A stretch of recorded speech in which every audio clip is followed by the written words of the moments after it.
rupees actually ಈಗ ನಮ್ಗೆ ಆ ರೇಟ್ ಬೇಡ ಸರ್, ಸರ್ಕಾರ ಕೊಟ್ಟಿರೋ ರೇಟ್.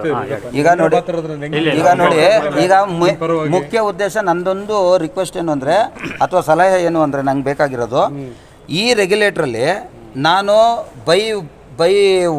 ಅಂದರೆ ಮಾತಾಡ್ಕೊಂಡು ಹೋದ್ರೂ ಕೂಡ ನಾನು ತಗೊಂಡು ಹೋಗ್ಬೋದು, ಆದರೆ ಇದ್ರ ಮೇಲೆ ತಗೊಳ್ಳಂಗಿಲ್ಲ ನಾನು ಜನಗಳ ಹತ್ರ ಅಲ್ವಾ. ಇನ್ನು ನನಗೆ ಬಿಲ್ ಕೊಡಬೇಕು ಅನ್ನೋದಾದರೆ ನಾನೊಂದು ಈ ಸಾಫ್ಟ್ವೇರ್ ನಮ್ಮ ಹತ್ರ ಯಾರೋ ಒಬ್ಬರು ಸಾಫ್ಟ್ವೇರ್ ಡೆವಲಪರ್ ಇದ್ದಾರೆ, ಅದೇ ಓಲಾ ಊಬರ್ ಟೈಪಲ್ಲಿ ನಮ್ಮದು ಅಪ್ಲಿಕೇಶನ್ ರನ್ ಆಗುತ್ತೆ, ಮೀಟ್ರ್ ಟೈಪು. ನಾವೀಗ ಇಲ್ಲಿಂದ ನಾವು ಎಲ್ಲಿಗಾರು ಹೋಗಲಿ, ನೀವು ಯಾವುದೋ ಒಂದು ಡೆಸ್ಟಿನೇಷನ್ ಹೇಳ್ತೀರಾ ಅಂತ ಇಟ್ಕೊಳ್ಳಿ, ಈಗ ಏರ್ಪೋರ್ಟ್ ಆಗ್ಬೋದು, ಎಲ್ಲಾರು ಹೋಗ್ಬೋದು, ಪರ್ ಕಿಲೋಮೀಟ್ರಿಗೆ 24 ರೂಪೀಸ್ ಚಾರ್ಜ್ ಆಗುತ್ತೆ, ಇದ್ರ ಪ್ರಕಾರನೇ ಬರುತ್ತೆ.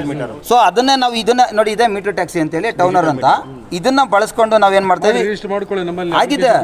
ಆಗಿದೆ ಸರ್, ಕೊಟ್ಟಿದ್ದಾರೆ ಅವ್ರ ಕಡೆಯಿಂದ ಅವರು ಲೈಸೆನ್ಸ್ ಕೊಡ್ತೇವೆ, ನೀವು ಆಪರೇಟ್ ಮಾಡಬಹುದು ಸರ್. ಅದು ಕಸ್ಟಮರ್ ಅಪ್ಲಿಕೇಶನ್ ಅಣ್ಣ, ಒಂದು ನಿಮಿಷ ಇರೋಣ.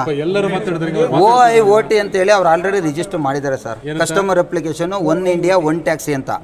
ಇದು ನಾನು ಮಾತಾಡ್ತಾ ಇರೋದೇನಂದ್ರೆ ಕೇಂದ್ರ ಸರ್ಕಾರಕ್ಕೆ ಬರ್ತಾ ಇದೆಯಲ್ಲ ಭಾರತ್ ಸರ್, ಅದು ಬರಲಿ. ಇದಕ್ಕೂ ವ್ಯತ್ಯಾಸ ಏನಿದೆ ಅಂದರೆ, ಇದರಲ್ಲಿ ನಾನೊಬ್ಬ ಒಬ್ಬ ಕ್ಯಾಬ್ ಡ್ರೈವರು ಬಿಸ್ನೆಸ್ ಮ್ಯಾನ್ ಆಗೋದಕ್ಕೆ ಅವಕಾಶ ಇದೆ.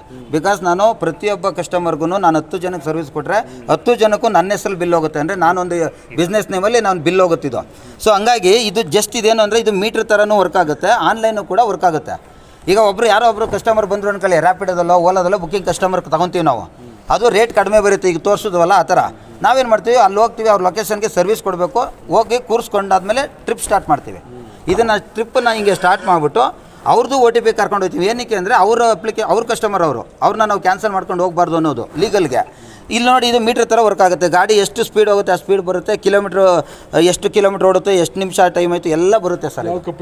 ಇದು ಟೌನರ್ ಅನ್ನೋ ಒಂದು ಕಂಪ್ನಿ ಮೀಟ್ರ್ ಅಪ್ಲಿಕೇಶನ್, ನಾವು ಅದನ್ನು ದುಡ್ಡು ಕೊಟ್ಟು ಪರ್ಚೇಸ್ ಮಾಡ್ಕೊಂಡಿದ್ದೀವಿ ಸಾಫ್ಟ್ವೇರ್ನ. ಅಂದರೆ ನಾವು 20 ರೂಪಾಯಿ ಡೈಲಿ ದುಡ್ಡು ಕೊಟ್ಟರೆ ನಮಗೆ 24 ಅವರ್ಸ್ ಎಷ್ಟು ಬೇಕಾದ್ರೂ ದುಡಿಬೋದು ಅಂತೇಳಿ ಅವಕಾಶ ಇದೆ. ನಾವು ಆ ಸಾಫ್ಟ್ವೇರ್ನ ಬಳಸೋಕ್ಕೆ 20 ರೂಪಾಯಿ ಕೊಟ್ಕೊಂಡು ಮಾಡ್ತಾಯಿದ್ದೀವಿ, ವಿತ್ ಇನ್ವಾಯ್ಸ್ ಕೂಡ ಕೊಡ್ತೀವಿ ಸರ್ ಅವ್ರಿಗೆ. ಇಲ್ಲಿದೆ ನೋಡಿ, ಈ ಥರ ಇನ್ವಾಯ್ಸ್ ಬರುತ್ತೆ ಸರ್. ಅದು ಜನಗಳಿಗೆ ನಾವು ಇನ್ವಾಯ್ಸ್ನ ಕೊಟ್ಟು ನಾವು ಸರ್ವಿಸ್ನ ಕೊಡ್ತಾಯಿದ್ದೀವಿ. ನಾವು ಎಲ್ಲೂ ಕೂಡ ನಾವು ಅವ್ರ ಹತ್ರ ಎಕ್ಸ್ಟ್ರಾ ಕೇಳ್ತಾ ಇಲ್ಲ. ಈಗ ಕಂಪ್ಲೇಂಟ್ ಏನಿದೆ ಅಂದರೆ ಆಟೋ ಡ್ರೈವರ್ಗಳು ಮಾಡಿ ಅವರಿಗೆ, ಅವರು ನೀವು ಸೇರ್ಕೊಂಡು ಒಂದು ಅಪ್ಲಿಕೇಶನ್ ಕೊಡಿ, ನಮಗೆ ಅಗ್ರಿಗೇಟರ್ ಲೈಸೆನ್ಸ್ ಕೊಡ್ತೇವೆ, ಸರಿ ಆಪರೇಟ್ ಮಾಡೋದು. ಅದೇ ಈಗ ಅಗ್ರಿಗೇಟರ್ ಲೈಸೆನ್ಸ್ ಕರೆಕ್ಟಾಗಿ ನಿಮಗೆ ಕರೆಕ್ಟ್ ಅಗ್ರಿಗೇಟರ್ ಲೈಸೆನ್ಸ್ಗೆ ನಿಮ್ದು ಇರೋದು 100 ಗಾಡಿಗಳು ಮಿನಿಮಮ್ ಬೇಕು ಅಂತ ಕೇಳ್ತೀರಾ? ಇಲ್ಲ, ಇದಿವೆ ಜಾಸ್ತಿ ಇದಿವೆ.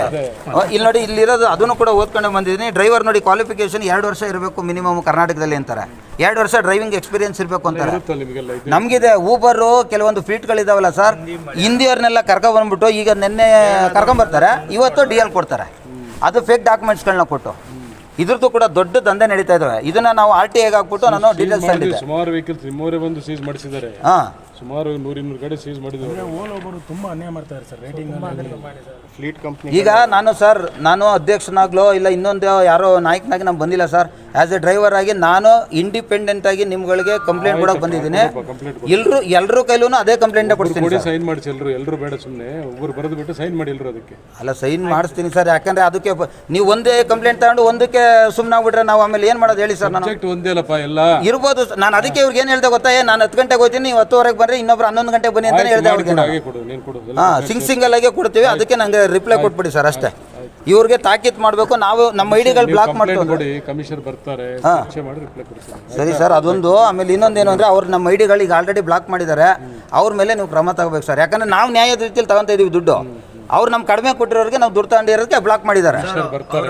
ಅಮೌಂಟ್ ತೋರಿಸಿದ್ರು, ನಾವು ಮೀಟರ್ ಹಾಕೊಂಡು ಹೋದ್ರು ಅವ್ರು ಏನು ಕೇಳಬಾರ್ದು, ID ಬ್ಲಾಕ್. ಅವ್ರು ಜಸ್ಟ್ ನಮ್ಮ ಕಮ್ಯುನಿಕೇಟರ್ ಅಷ್ಟೇ ಸರ್. ಅವರು ಕೊಡ್ತೀವಿ ಸರ್ ಅವರಿಗೆ ಪೇಜಸ್ ಕೊಡು, ಪೇಪರ್ಸ್ ಕೊಡು.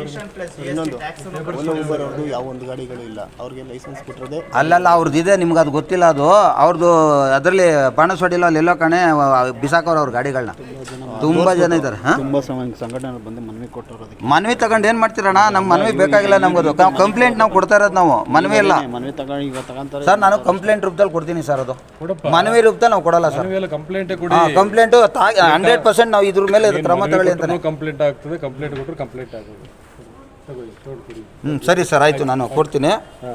ಖಂಡಿತ ಇದಕ್ಕೊಂದು ಇದು ಮಾಡಿ. ಆಮೇಲೆ ಐ ಡಿಗಳನ್ನ ಬ್ಲಾಕ್ ಮಾಡಿರೋರಿಗೆ ನಾವೇ ಅಗ್ರಿಗೇಟರ್ ಲೈಸೆನ್ಸ್ ಅಪ್ಲೈ ಮಾಡ್ಕೊಳ್ಳಿ ಫಸ್ಟ್, ನಿಮಗೆಲ್ಲ ಸಹಾಯ ಆಗ್ತದೆ, ಕರೆಕ್ಟ್ ಪ್ರೈಸ್ ಸಿಗ್ತದೆ ನಿಮಗೆಲ್ಲ. ಹೌದು ಸರ್, ಈಗ ಅಗ್ರಿಗೇಟ್ ಲೈಸೆನ್ಸ್ ಮಾಡೋದು ಸೆಕೆಂಡ್ರಿ ಇದೆ. ನನಗೆ ಇದೇನು ಅಂದರೆ ಸರ್ಕಾರದಲ್ಲಿ ಈಗ ಒಬ್ಬ ಮೀಟ್ರ್ ಹಾಕೊಂಡು ಆಟೋ ಓಡಿಸ್ಲಿಲ್ಲ ಅಂದರೆ ತಪ್ಪಾಗ್ತದೆ ಅಲ್ವಾ ಸರ್? ನಾನು ಅದೇ ರೇಟಲ್ಲಿ ನಾವು ಮೀಟ್ರ್ ಹಾಕೊಂಡು ನಾನು ಹೋಗ್ತಾ ಇದ್ದೀನಿ ಅಂದಮೇಲೆ ನಾನು ಇದಕ್ಕೆ ಸರ್ವಿಸ್ ಪ್ರೊವೈಡರ್ಗೆ ದುಡ್ಡು ಕಟ್ತಾ ಇದ್ದೀನಿ. ಅವರು ಆ ಸರ್ವಿಸ್ ಕೊಡೋದಕ್ಕೆ ಅವ್ರು ದುಡ್ಡು ಕೊಟ್ಟಿದ್ದಾರೆ. ಅವ್ರ ಆ್ಯಪ್ಗಳಲ್ಲಿ ಅಮೌಂಟ್ ಸೊ ಇದು ಅಗ್ರಿಗೇಟರ್ ಅಂದರೆ ನೀವು ಹೇಳ್ತಾ ಇದ್ದೀರಾ ಬೇರೆ ಕಡೆಯಿಂದ ಬುಕ್ ಬರೋಕ್ಕೆ. ಕೊಡಪ್ಪ, ನೀನು ಮಾತಾಡ್ತೇನೆ, ಕಂಪ್ಲೇಂಟ್ ಕೊಡು, ಬೇಗ ಕೊಟ್ಟು ನೋಟಿಸ್ ಕಳ್ಸೋಣ.